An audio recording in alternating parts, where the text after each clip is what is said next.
O texto chama-se Silêncios e Palavras.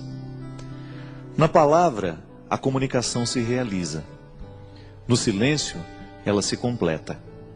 Pois a compreensão se concretiza a partir do silêncio. Há poder em ambos e a sabedoria é usar bem esses dois tempos da comunicação. Dentro de uma composição, as pausas são tão importantes quanto os sons. Uma boa orquestra é aquela que executa bem as dinâmicas das pausas e das continuidades. Mesmo no silêncio da pausa, a canção continua. Não diga as coisas com pressa. Mais vale um silêncio certo que uma palavra errada.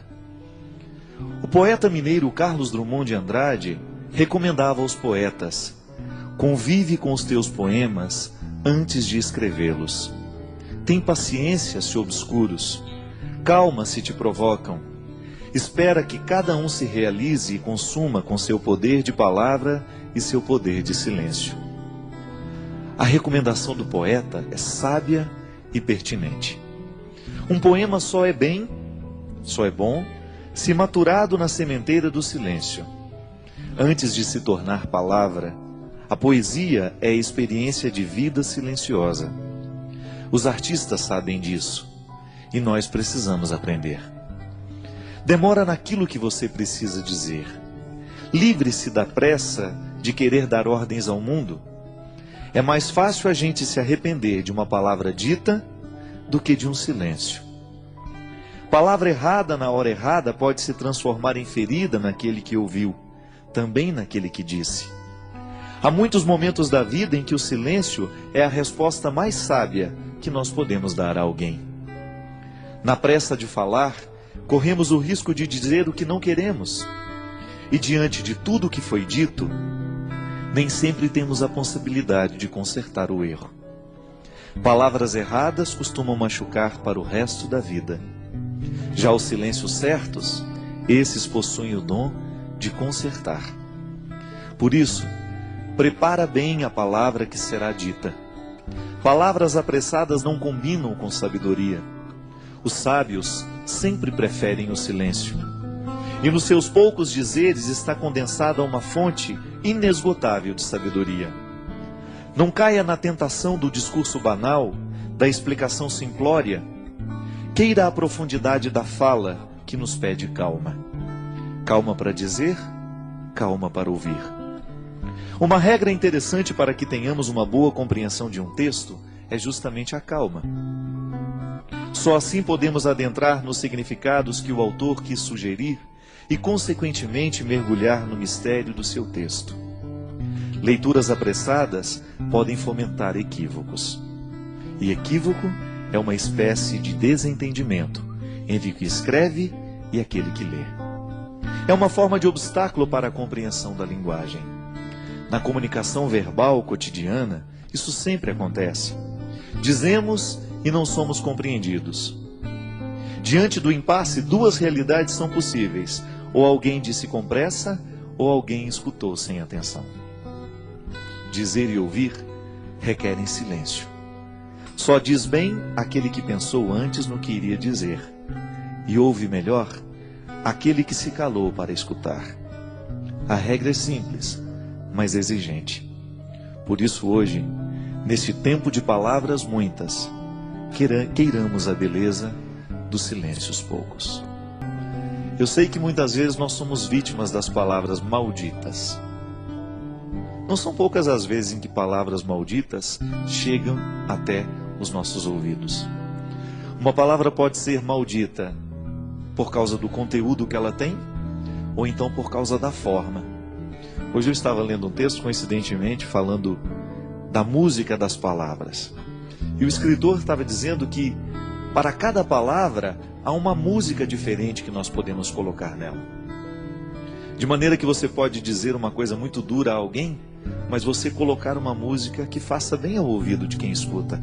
Então a pessoa escuta aquela palavra dura, mas com uma música bonita. Talvez tenha sido isso que Jesus soube fazer o tempo todo.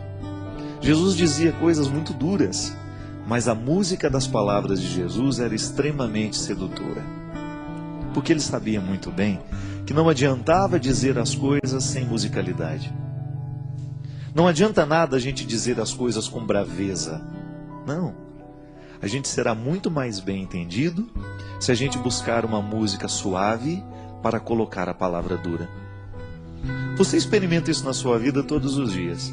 Quando você precisa dizer alguma coisa de muito sério aos seus filhos, e às vezes você não sabe nem por onde começar porque você tem medo do conteúdo que você vai dizer. O conteúdo é duro, é de exigência. E os nossos filhos não estão muito acostumados a serem exigidos.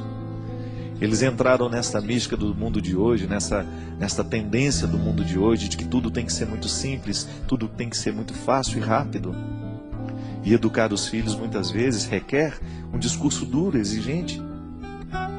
Então você vai descobrir junto de Jesus que é possível dizer coisas duras com musicalidades atraentes. É isso que fazia com que as pessoas parassem para prestar atenção no que Jesus tinha a propor. O reino de Deus que Jesus propunha não era coisa fácil, não era coisa simples. Dá trabalho construir o reino. Mas ele construía de um jeito tão terno que as pessoas esqueciam a dureza da palavra e se prendiam na música que envolvia aquela palavra. Por isso o segmento acontecia com tanta intensidade. Tantas pessoas por causa da música que estava revestindo tudo aquilo que ele dizia. Minha gente, muitas vezes o que a gente faz de errado não é o que a gente diz, mas é como a gente diz. É a música que a gente coloca na frase. Pode ser que hoje você tenha ferido alguém com aquilo que você disse. Pode ser que hoje você tenha sido ferido por alguém com aquilo que você disse. E talvez você não tenha errado naquilo que você disse. Você tinha razão naquilo que você disse. Você estava certo ao reivindicar o que você reivindicava ou dizer aquela verdade que você disse. Mas talvez você não tenha escolhido o melhor jeito de dizer. Talvez você se perdeu na pressa, na raiva, na ira. É estranho, mas na vida a gente perde a razão quando a gente fica bravo. Na vida a gente perde a ternura quando a gente se irrita, porque a ira, ela tem o poder de retirar de nós a sabedoria. E quando nós estamos fora da sabedoria, geralmente nós não sabemos colocar músicas nas palavras. Todos nós gostamos de música. Todos nós gostamos de ouvir aquilo que entrou um dia dentro do nosso coração, nos fez bem. Por quê?